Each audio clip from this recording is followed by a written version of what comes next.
Friends, good day.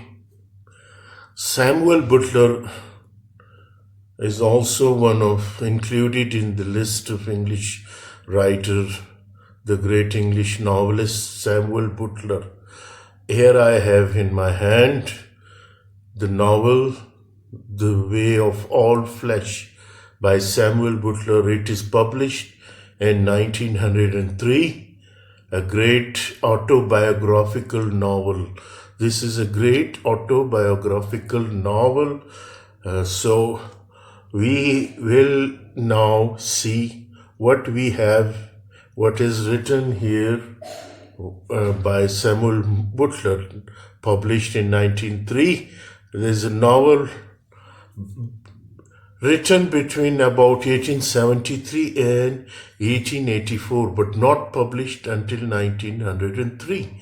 Drawing on his life experience, Butler follows several generations of fictional pontifex family to examine the transmission of Victorian values from one generation to the next, with particular attention to the roles of church and the family. The Way of All Flesh is now regarded as landmark work, and the Modern Library named it one of the 100 greatest 20th century English language novel in 1998.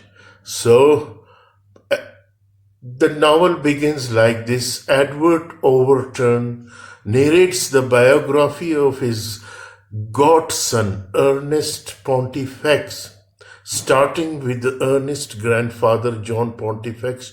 John was a carpenter in the village of Pelham, England, where Overton grew up. John married Ruth in 1750. They had a child, George, in 1765, with the help of an uncle.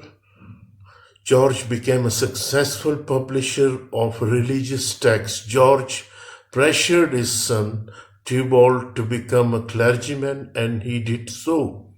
Theobald also married Christina Alibi, the daughter of a rector. Christina gives birth to a son, Ernest, in 1835. George provides a vial of water from the river Jordan for Ernest's baptism, in the hopes that he will lead a devout religious life. Theobald and Christina raise Ernest and his sibling Charlotte and Joy in a strict religious environment, beating them when they fall short.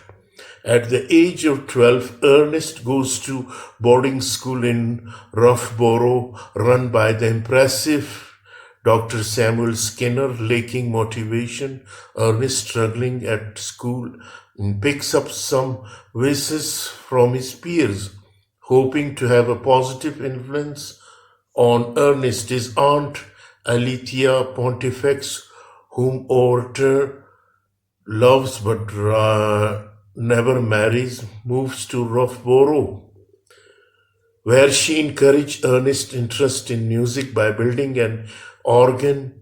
In 1850, Alethea dies of typhoid fever and leaves her money in Overton's care to be given to Ernest at the age of 28.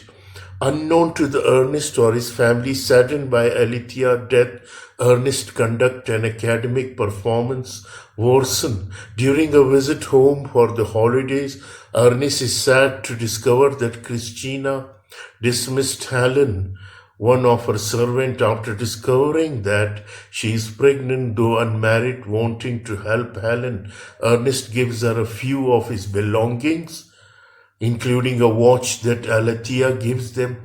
When Theobald goes shopping for a replacement watch, he becomes across Ernest's old watch, and the truth comes out. Theobald and Christina remand and question him, learning about his and his peers' illicit activities at school, which they report to Skinner.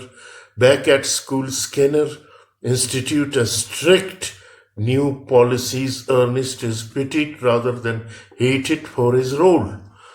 So what happened after the graduating from Skinner School? Ernest goes to Cambridge University and prepares to enter the clergy in keeping with his parents' wishes. While there, he hears a sermon that fills him with religious zeal for the first time in his life.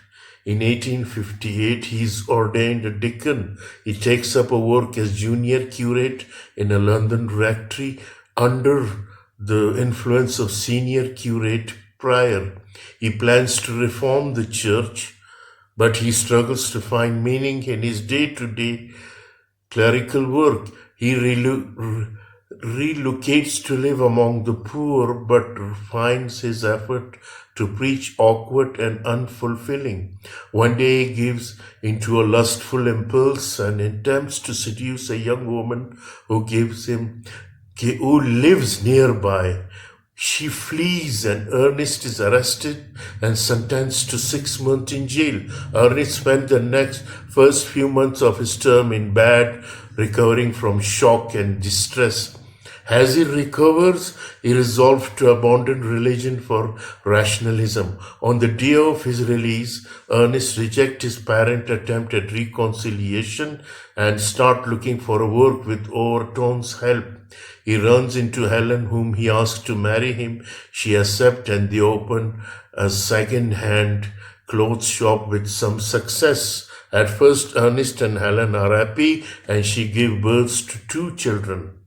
But her heavy drinking habit, which she conceals from Ernest, takes a toll on their business and relationship. When he discovers the truth, he stays with her out of duty but is increasingly unhappy. One day he runs into John, Table's former coachman.